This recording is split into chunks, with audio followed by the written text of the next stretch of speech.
के पीछे होंगे मेरे 5-6 छोरे मैं के लिए बनाना चाय समझते हैं।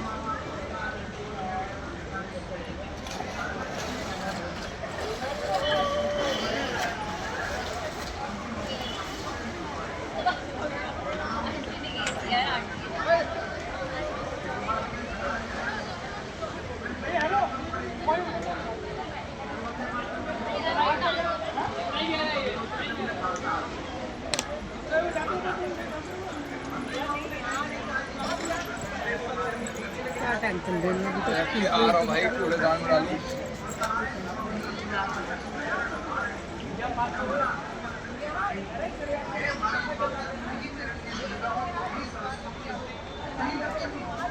मुझे अगर जान लेना होगा तो मैं तुम्हारी भूमि पर पले हुए ऋषियों से लूंगा। मुझे अगर सोना निकालना होगा तो मैं तुम्हारी कंदराओं से निकालूंगा।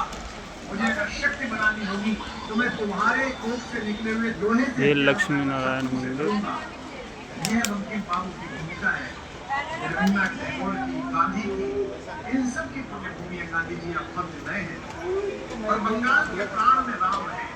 सत्यवाद रामायण के माध्यम से बंगाल बहुत वर्षों से राम ये गंगा मंदिर ब्रिटिश युग में भी राम जी का सबसे अच्छी महाभारत में डाला। दूसरे मुझे नाम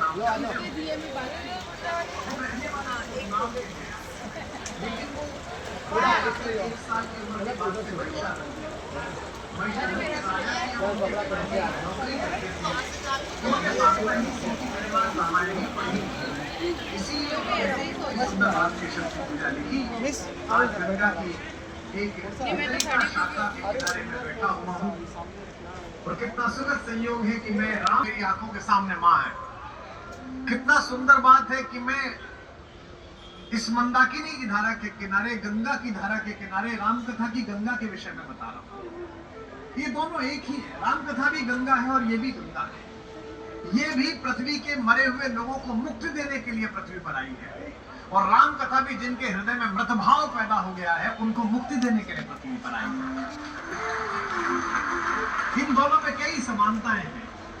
अगली समानता पर पूरा ये सदन गूंजे और माँ गंगा को पता चले कि हमने उनकी आरती की। गंगा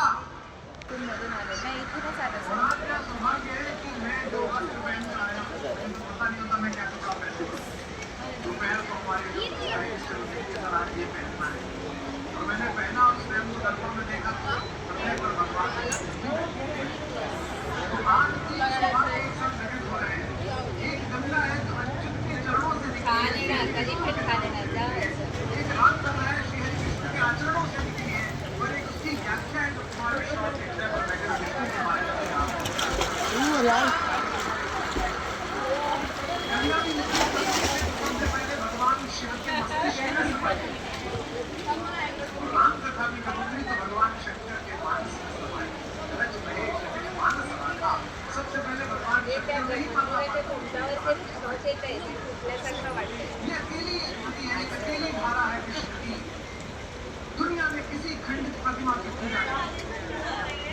आज शंकराचार्य जी, भगवान शंकराचार्य ने भगवत्पाद शंकराचार्य जी ने रचना की तो उन्होंने अद्भुत लाइन लिखी। खंडित मंडित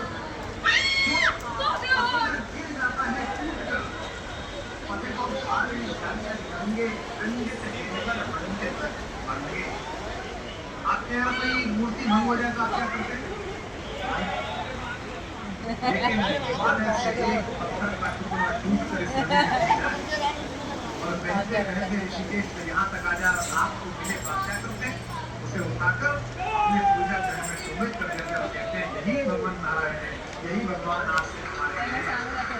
पतित होने पर, भंग हो जाने पर भी मोक्ष प्रदान करते हो। वो क्या है? पत्थर का टुकड़ा पतित हो गया, ऊपर से गिर गया है, उसको आकाश छूना था, वो पाताल छुआ। कहते हैं ना कि कभी बड़ा अच्छा बिजनेस आकाश में से नीचे चले आए। वो हिमालय के ऊपर चढ़ा हुआ है, पृथ्वी से ऊंचाई लिखी हुई है। जाइए केदारनाथ जी में जाइए, गंगोत्री में जाइए, हर्षल में पृथ्वी से ऊंचाई इतने 1000 फीट। वहां से अचानक पत्थर का टुकड़ा गिरा, चाहे आपके चाहे वहां घूमते हुए किसी जादू के किसी